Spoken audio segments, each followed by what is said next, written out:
Abra, por favor, sua Bíblia na Epístola de Judas, capítulo único, verso 3. Judas é o penúltimo livro da Bíblia, antes do Apocalipse. E nós vamos ler juntos o versículo 3 dessa epístola, que é um capítulo só.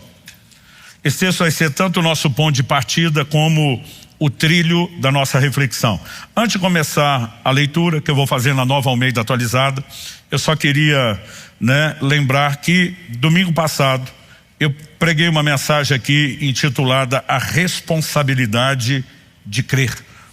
Mostramos que crer é uma decisão, que embora a fé venha de Deus, Efésios 2:8 diz: pela graça sois salvos mediante a fé, isso não vem de vós, é um dom de Deus. Embora a fé seja uma dádiva de Deus, o homem é responsável por usar aquilo que Deus entrega, por fazer com que aquilo que ele recebeu de Deus se desenvolva.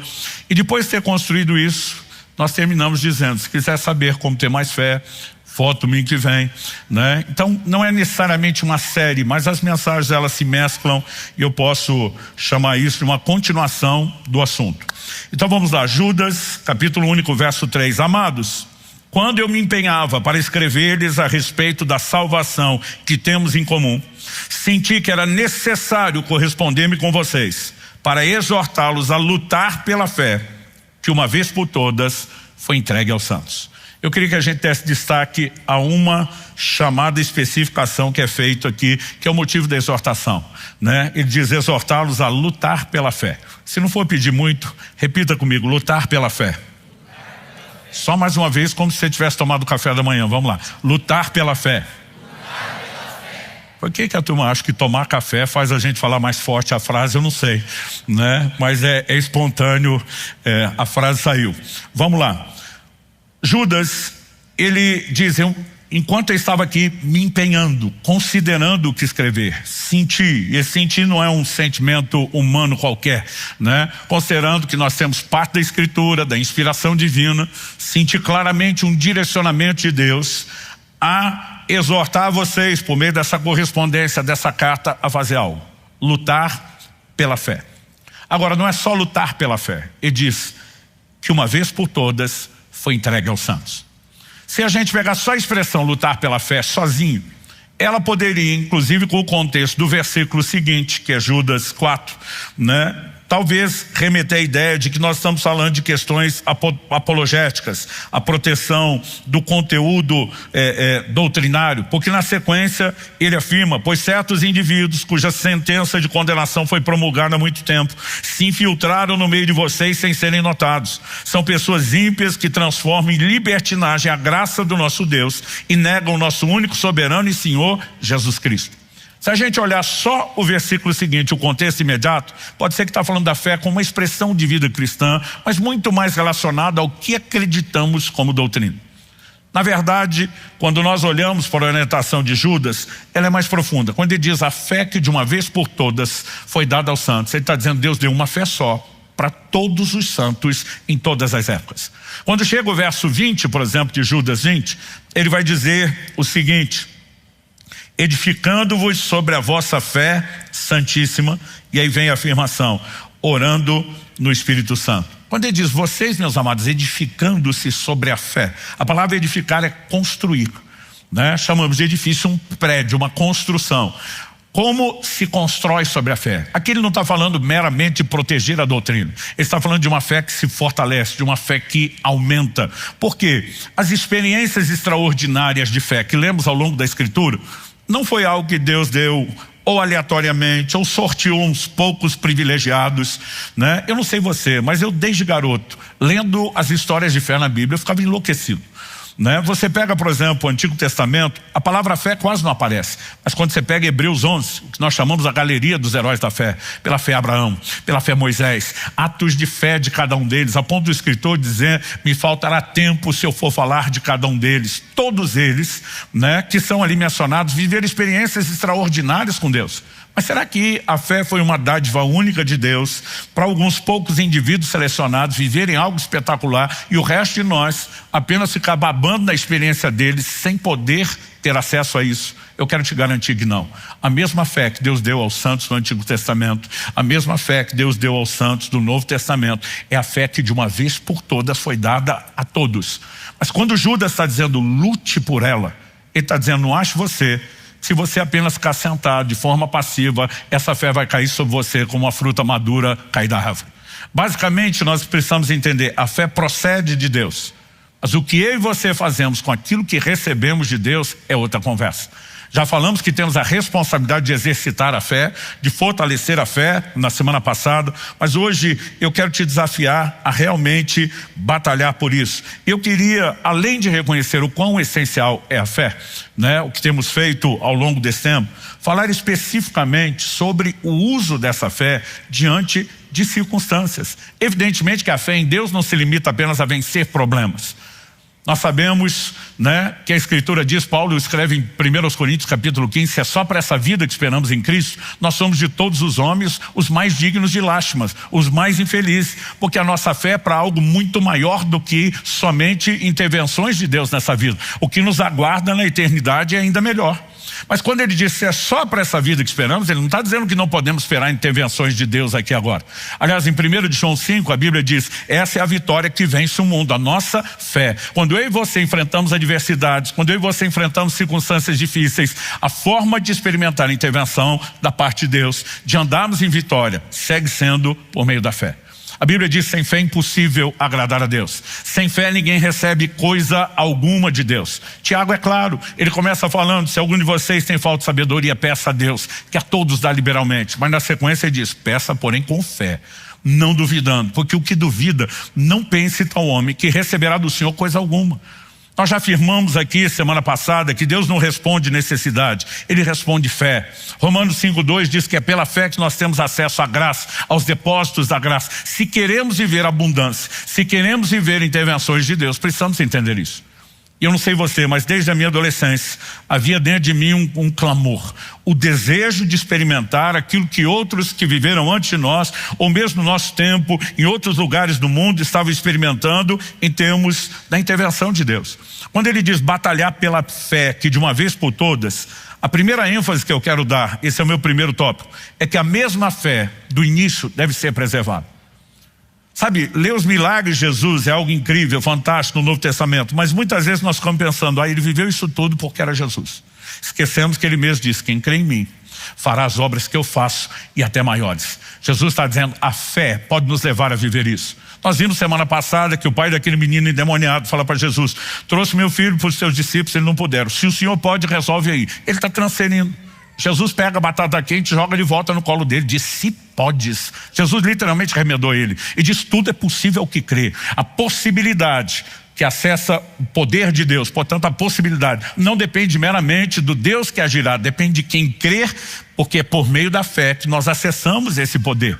Então nós sabemos da importância de crer, mas precisamos entender, não é apenas crer de qualquer forma, não é crer com qualquer tipo de fé. Nossa fé, e eu quero provar isso ao longo do tempo, ela deve crescer e se desenvolver. Mas a primeira coisa que a gente precisa focar aqui é que aquela mesma fé que os apóstolos tiveram é a fé que de uma vez por todas foi dada aos santos. É a fé que deve ser preservada. É uma fé que nos leva a viver o sobrenatural. Quantos estão acompanhando? Diga amém. Quando o anjo do Senhor aparece a Gideão, falei que eu tinha um grito na minha alma que fazia eco de Gideão. Ele diz, o Senhor é contigo, homem valente. A gente fica imaginando que é um anjo de Deus te aparecer. Não é a mesma coisa que o vizinho te dando bom dia no portão de manhã, tipo, normal, acontece toda hora. A Bíblia fala de pessoas que ficavam apavoradas diante dessa manifestação. Eu fico pensando se eu teria coragem de responder um anjo que me aparecesse. Mas o Gideão retrucou o anjo na hora. Quando o anjo do Senhor diz, o Senhor é contigo, homem valente, ele diz, se o Senhor é conosco, o que é feito das maravilhas que nos contaram nossos pais. Isso é o grito de um indignado, de um inconformado.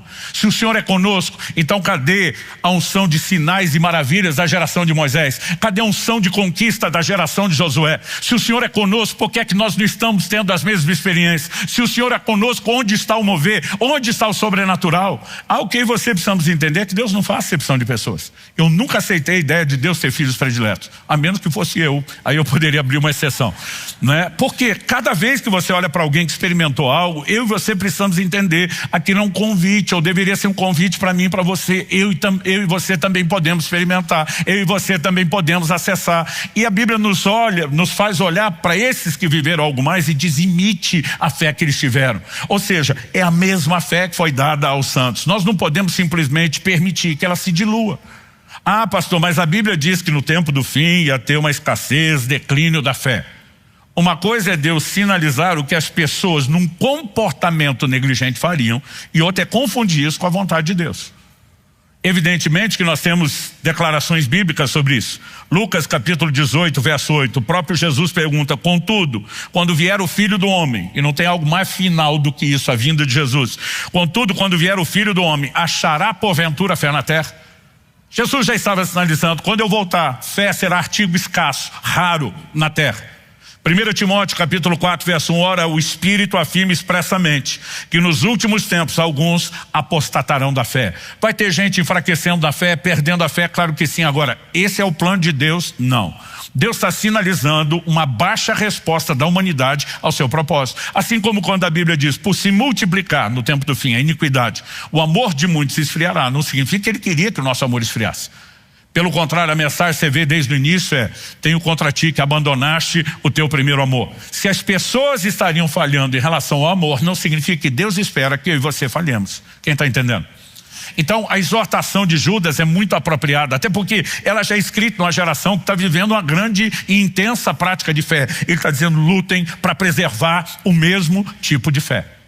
Agora, quando falamos a respeito disso, e a palavra traduzida aqui, lutar, epagonizomai, ela significa literalmente contender. Algumas traduções dizem: eu quero exortar vocês a batalhar pela fé que de uma vez por todas foi dada aos santos. O tema da minha mensagem hoje é: lute pela fé. Lute por mais fé do que aquilo que você já tem. Aliás, vamos entender o que é que nós já temos e o que é que nós temos que fazer com o que a gente já tem. Esse é o meu segundo tópico. Só para efeito didático, né? A primeira abordagem nossa aqui é que a mesma fé do início deve ser preservada. E a minha próxima agora eu vou pedir para você repetir só para te ajudar a memorizar. Diga comigo: a fé deve crescer e se desenvolver. Quando a Bíblia diz: pela graça sois salvos mediante a fé, isso não vem de vós, é um dom de Deus. Está falando tanto da salvação como da fé que acessa. Aí tem gente que diz: não, se é o dom de Deus eu não faço nada, é Ele que faz tudo. Então, por que razão nas Escrituras Deus se queixaria, reclamaria, protestaria de pessoas que não estão crendo? Se a fé é um ato unilateral da parte dele, ele que resolva tudo e não reclama de nada depois. Na verdade, nós precisamos entender sempre o desenho completo. O homem jamais terá fé sem o que Deus em primeiro lugar faz. Isso não significa que Deus fez tudo. Há o que eu e você devemos fazer com aquilo que Ele nos oferece. E o desenho bíblico a ser entendido é: Romanos capítulo 12, verso 3 fala: segundo a medida da fé que Deus repartiu a cada um. A Bíblia diz que Deus reparte uma medida de fé.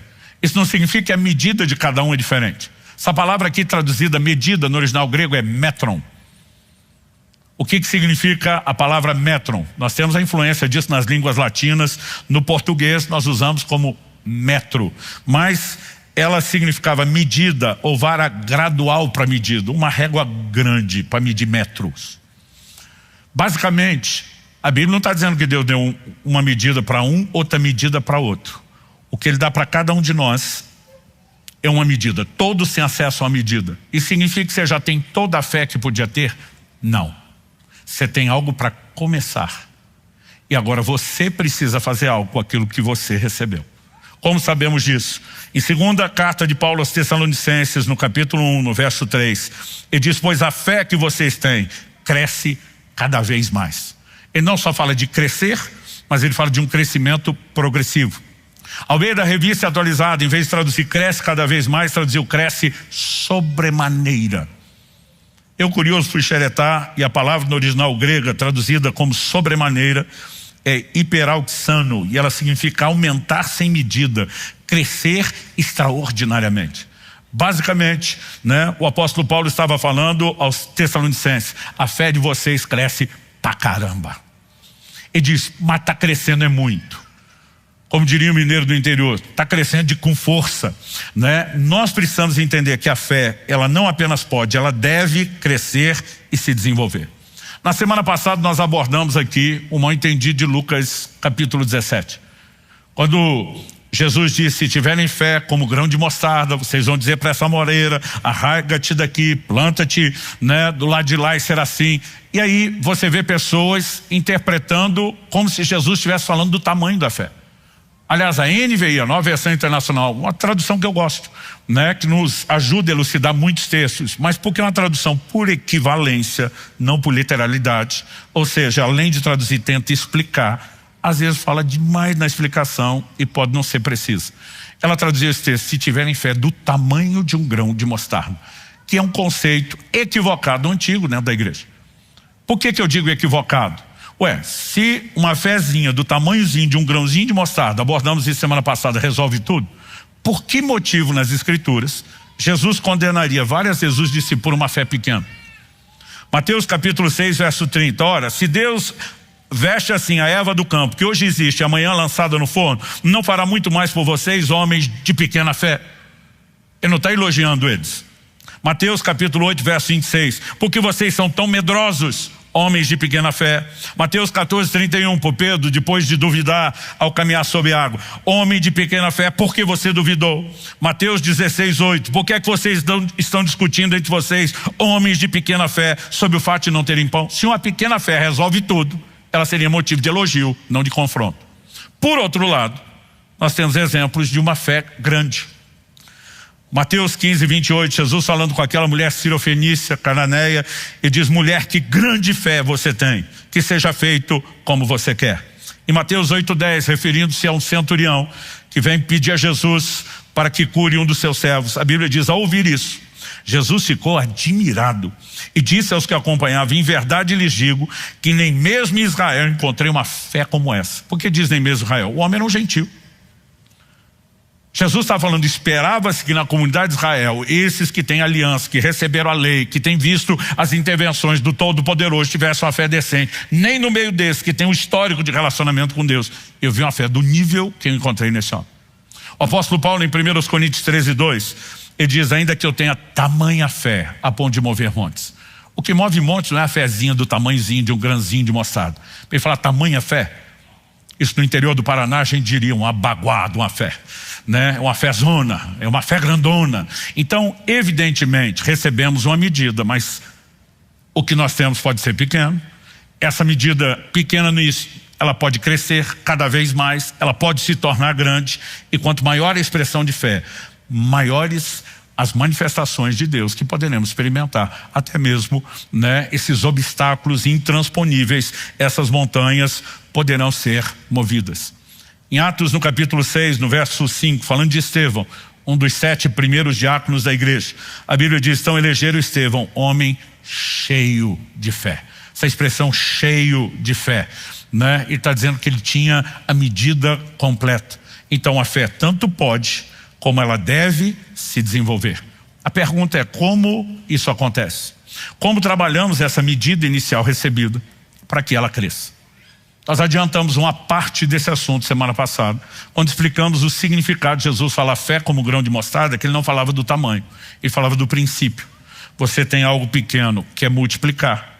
Jesus diz: plante a semente e você vai colher mais do que aquilo que você tinha. A ideia que abordamos aqui semana passada foi: use o que você tem para que você possa ter mais do que aquilo que tem. O próprio exercício da fé vai fortalecê-la. Eu gostei que a fé, ela funciona exatamente como a musculatura do corpo.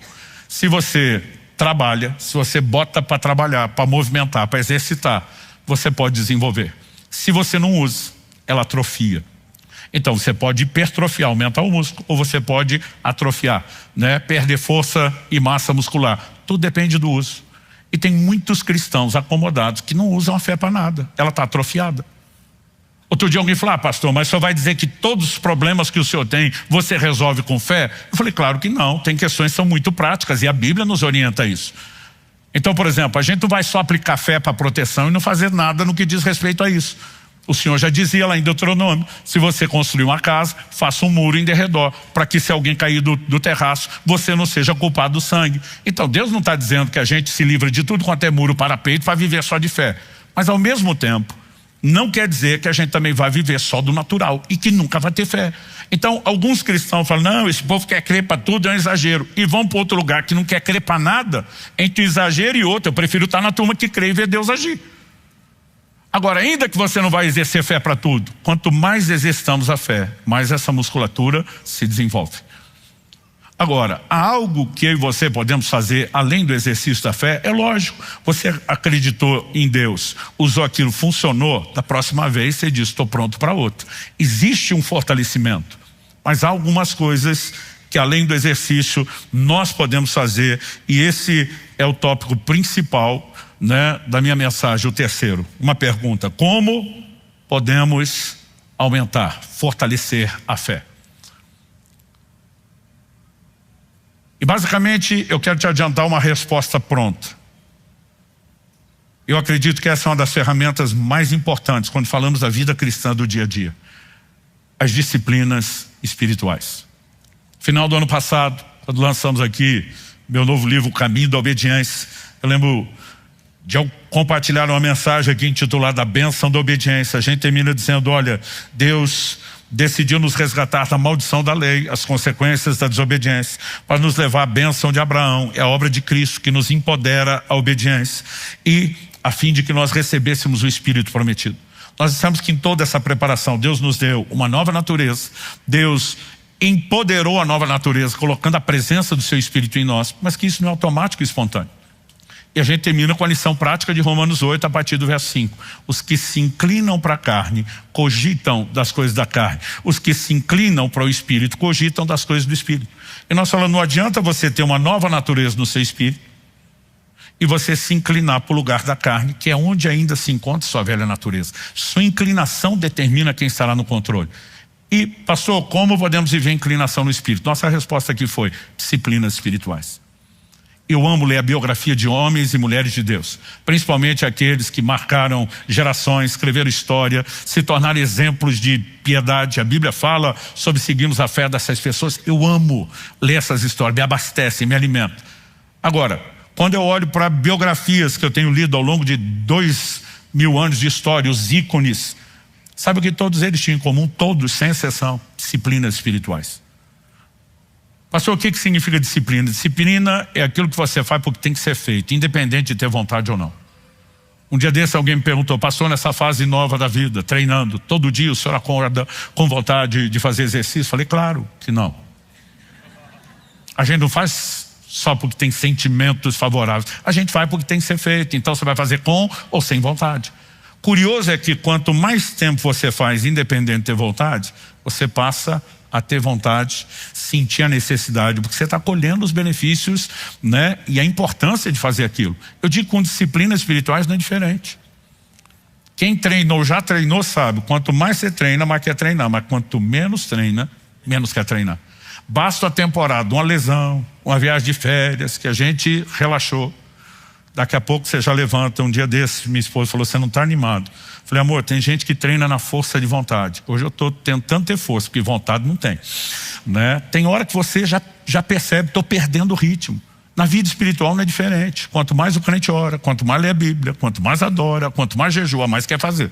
Mas quanto menos faz, mais difícil fica. Então as disciplinas, elas precisam ser parte de algo que a gente adota como estilo de vida. E não precisa ter vontade. Um dia alguém me perguntou, pastor, todo dia o senhor acorda com vontade de orar e ler a Bíblia? Eu falei, claro que não. É o que eu faço, tendo ou não tendo vontade. Normalmente vai dar alegria de ter feito depois. E você pensa, ainda bem que eu fiz. Mas nem sempre você vai ter a vontade de fazer. Agora, quando falamos dessas disciplinas, eu quero simplificar as principais aqui.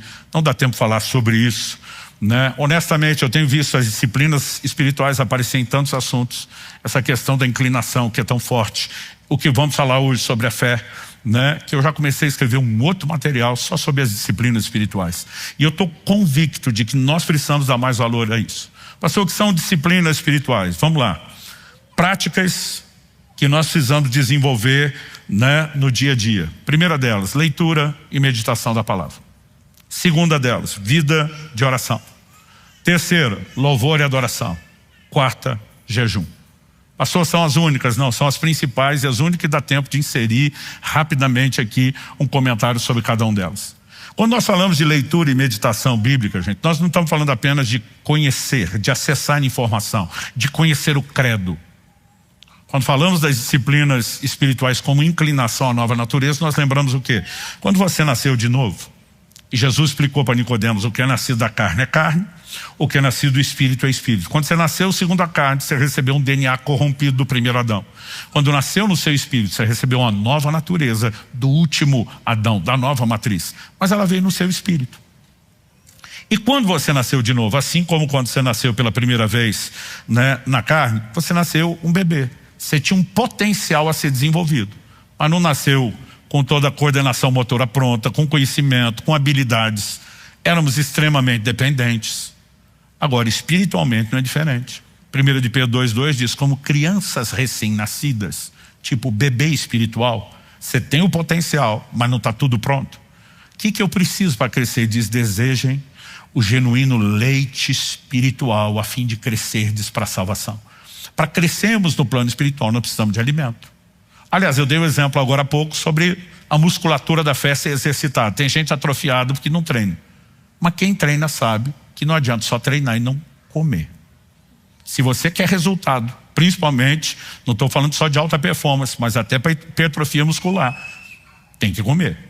Em especial, proteína, mas tem todo um combo inteligente. No plano espiritual, não adianta só dizer: gente, exercita, mas não come. Nós precisamos comer.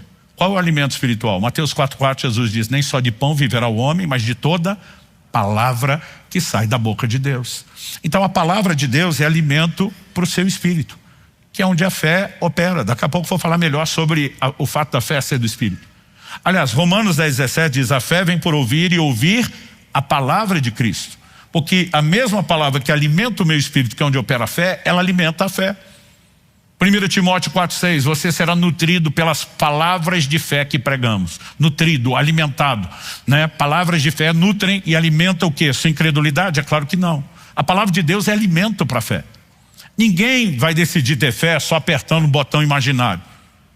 Eu já contei aqui em outro momento a história de um dia voltamos da igreja e tinha sido dado ênfase no tudo é possível que crer. E eu pergunto para minha mãe, na porta de casa, se me lembro, né, tem a fotografia do momento: mãe, tudo é possível que crer mesmo? Sim, mas tudo, meu filho. Falei: então se eu crer que eu posso voar, eu vou voar. Minha mãe já engasgou. Não estava pronta para a pergunta. Meus filhos já me fizeram cada pergunta, que me botaram em cada aperto, né? A pergunta é: de onde vem a fé? Você não inventa a fé.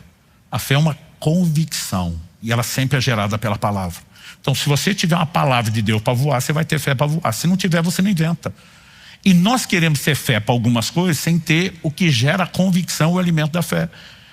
Agora, quem gasta tempo diariamente nas escrituras e alimenta contínua e recorrentemente o seu espírito, ele está saindo na frente e ele está alimentando a sua fé. Quem está entendendo, diga amém.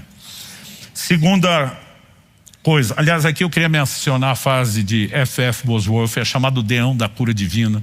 No movimento de cura nos Estados Unidos, nas décadas de 40 e 50, houve um grande movimento de Deus que se espalharia pelo mundo, né, onde a igreja passou a ver curas e milagres como era na era apostólica. Perguntaram para esse cara que tinha muita manifestação de cura nas suas reuniões. Eles disseram: mesmo nas suas reuniões, parece que muitos crentes não têm fé para cura. O que você imagina ser o motivo? A resposta dele foi, abre aspas: o problema de muitos cristãos não terem fé hoje é que alimentam o seu corpo com 3 refeições quentes por dia, mas alimentam o seu espírito com um sanduíche frio por semana. Fecha aspas. Basicamente, tem muito crente espiritualmente falando desnutrido. Eu brinco que falta vitamina B, Bíblia. Mas se alimentarmos a nossa fé, já será um grande avanço. Segunda coisa, vamos falar a respeito da oração. O pai daquele menino endemoniado que trabalhamos o conceito semana passada, decidiu usar o que tinha. Quando ele fala para Jesus: seus discípulos não puderam, se o Senhor pode. Jesus disse: pode, tudo é possível que crê. E joga a batata quente de volta e diz: eu creio. Ao mesmo tempo ele diz: ajuda a minha falta de fé. Basicamente ele olha o copo pela metade e diz: está metade cheio. o Senhor pode me ajudar a encher o resto. Ele decide usar o que tem, ele entende que usar o que tem é o caminho para ter mais, mas ele não deixa de clamar. Quando Jesus ensina sobre o perdão, em Lucas 17, 4, e fala de perdoar 7 vezes no dia, quer dizer, o dia seguinte o cara zerou o game, tem direito de dar mais 7 ofensas. Os apóstolos que já viram um monte de milagres, Jesus diz, aumenta a nossa fé, estão dizendo, nós não temos fé para isso. Ah, pastor, então se eu só pedir para Deus aumentar, ele vai aumentar? Não. Quando eles pediram, o Senhor também ensina como. É a hora que ele vai falar da fé como mostarda, de exercitar. Mas nós precisamos entender que quando você olha o combo da oração em toda a Escritura, tudo quanto pedides em oração, né, crendo, vocês vão receber. É lógico que nós devemos orar por mais fé, mas há uma dinâmica da oração em relação a essa questão de fé e incredulidade. E ela pode ser entendida no texto que nós trabalhamos semana passada. Eu me concentrei no Evangelho de Marcos, mas agora eu quero ler com você Mateus 17, 19 e 20, que fala do mesmo episódio do pai daquele filho endemoniado trazido a Jesus. Então os discípulos aproximando-se de Jesus, Mateus 17, 19 e 20. Então os discípulos aproximando-se de Jesus perguntaram em particular. Agora o filho do homem já foi liberto, o evento passou, eles esperam a hora que não tem público e no privado vão perguntar para Jesus e outros falar, por que é que nós falhamos? Por que é que nós não demos conta? Perguntaram em particular, por que motivo nós não pudemos expulsá-lo? Jesus respondeu, por causa da pequenez da fé que vocês têm. De novo, uma fé pequena sendo o motivo de não acessar o sobrenatural.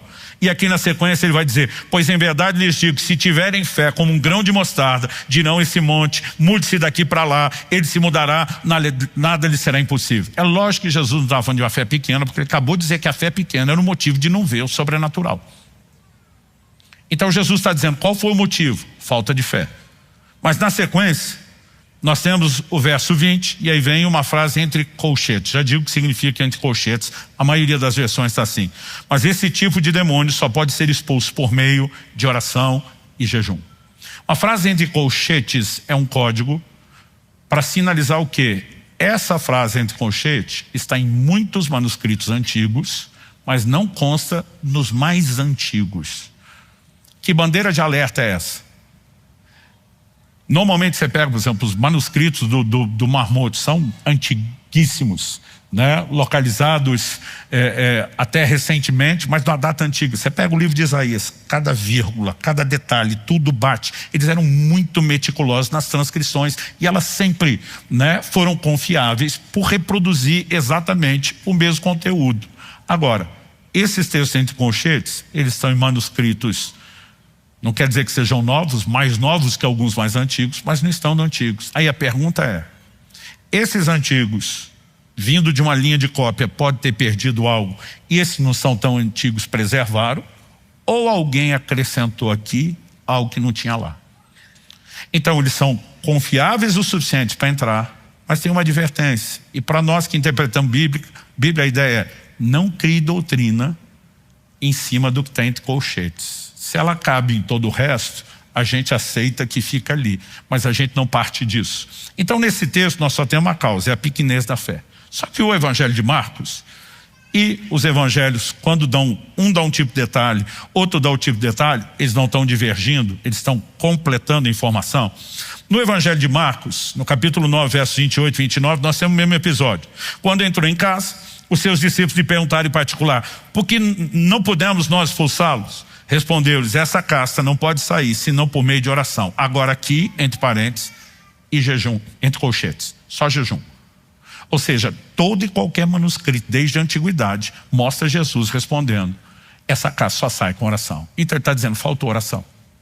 Aí alguns perguntam, mas o problema era a falta de fé ou de oração? A questão não é um ou outro. As duas respostas foram dadas. E elas são associadas. Onde existe oração, existe fé. Onde não existe oração, não existe fé. A oração é uma das formas de você fortalecer a fé. Por N motivos, a gente poderia ter, né, um dia aqui para pregar só sobre a relação entre oração e fé.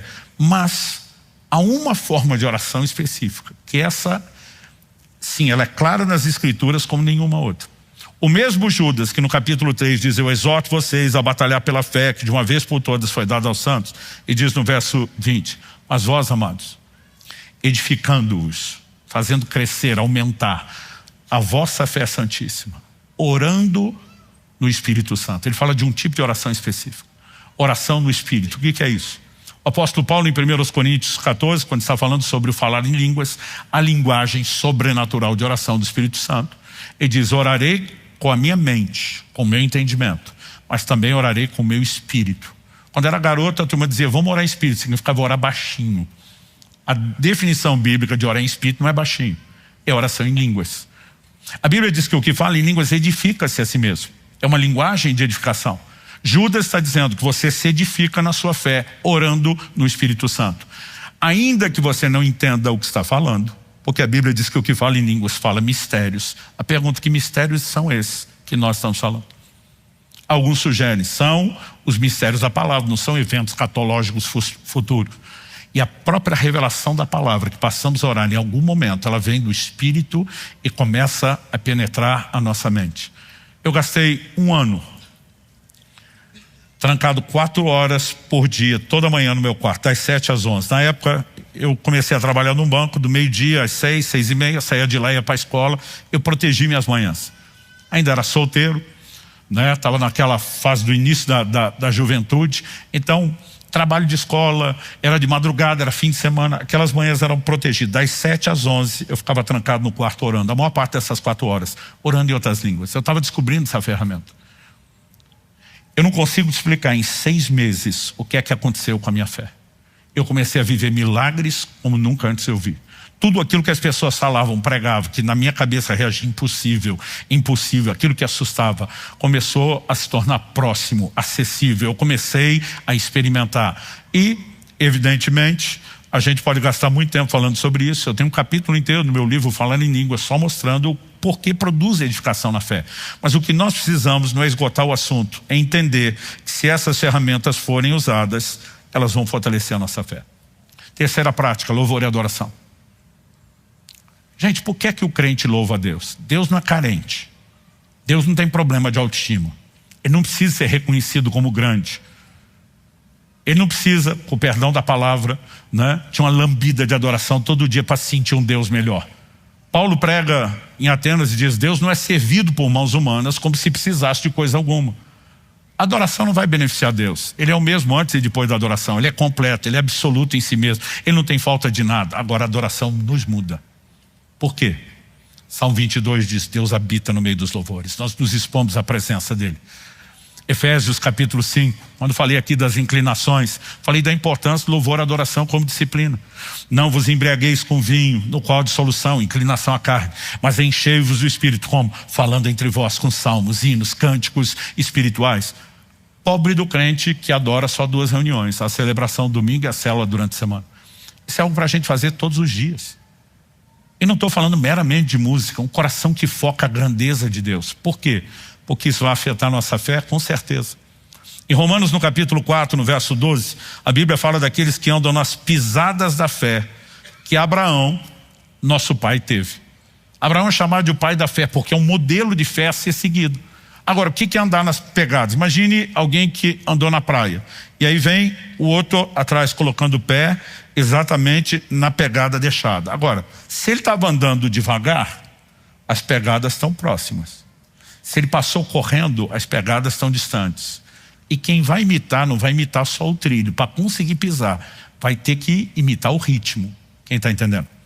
A Bíblia diz: pisa no lugarzinho de fé onde Abraão pisou.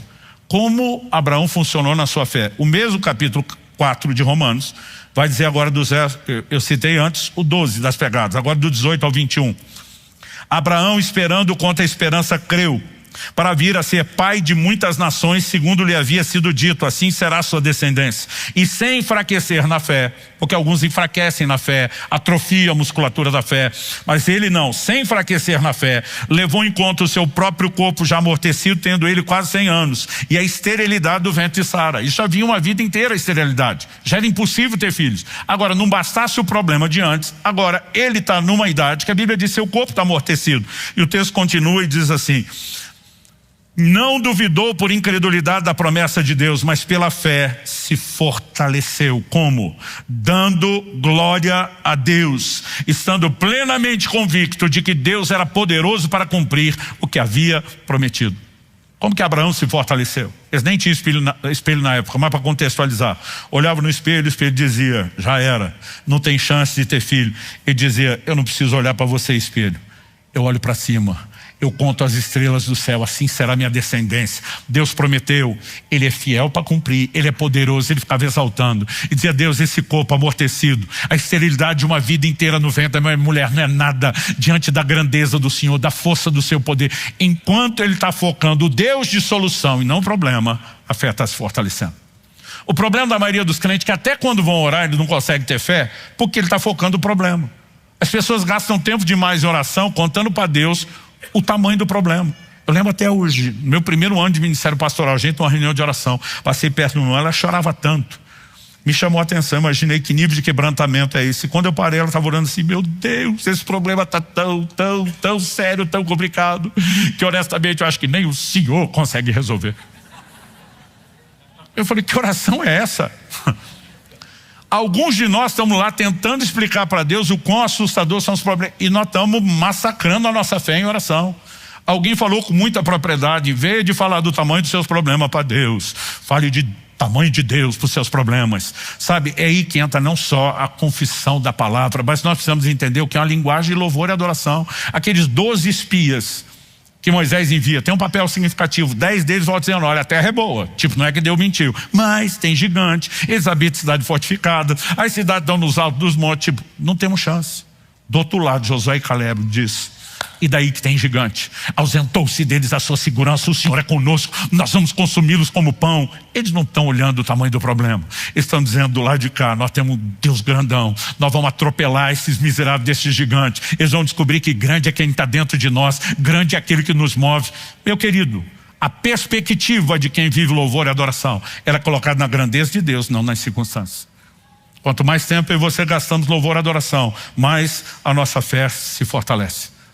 Outro dia alguém disse, quando Josafá sai com um exército sem armas, mas cantando, adorando, é porque o louvor é arma de guerra. Eu vou dizer mais do que isso. O louvor fortalece a fé, e a fé é que traz vitória. 1 João 5 é claro, essa é a vitória que vence o mundo, a nossa fé. E colocar os olhos no Senhor diariamente, como disciplina, vai fortalecer a nossa fé. Quem está entendendo, diga amém. Quarta e última disciplina, das que podemos abordar aqui. Jejum. Sem trabalhar a controvérsia se o jejum está presente ou não naquela fala de Jesus com os discípulos sobre não expulsar demônios.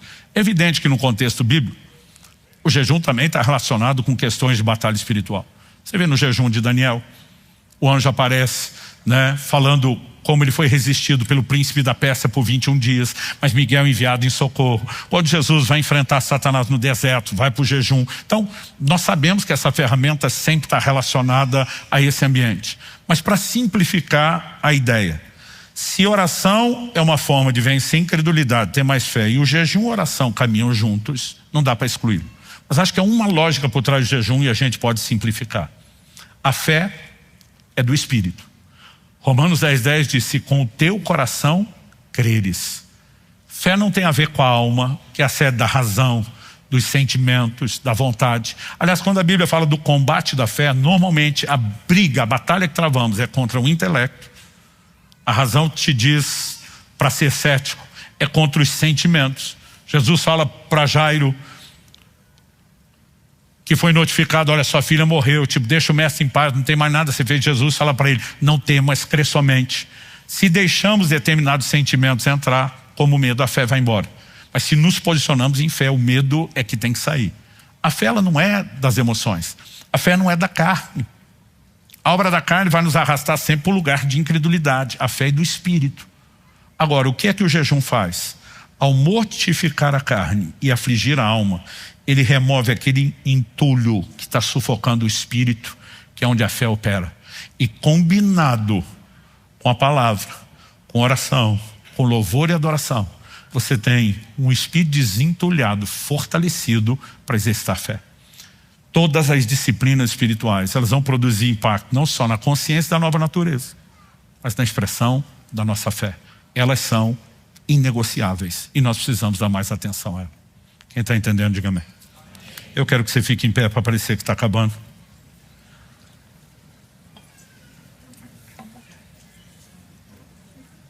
Só para ser didático, olhe para cá um instante. Vamos resumir tudo o que falamos. Temos que lutar pela fé, que de uma vez por todas foi dada aos santos. A mesma fé extraordinária que muitos tiveram é a mesma que Deus deu para mim e para você. Mas Ele não deu ela inteira, Ele nos deu o potencial. Nós temos o direito de vivê-la por completo.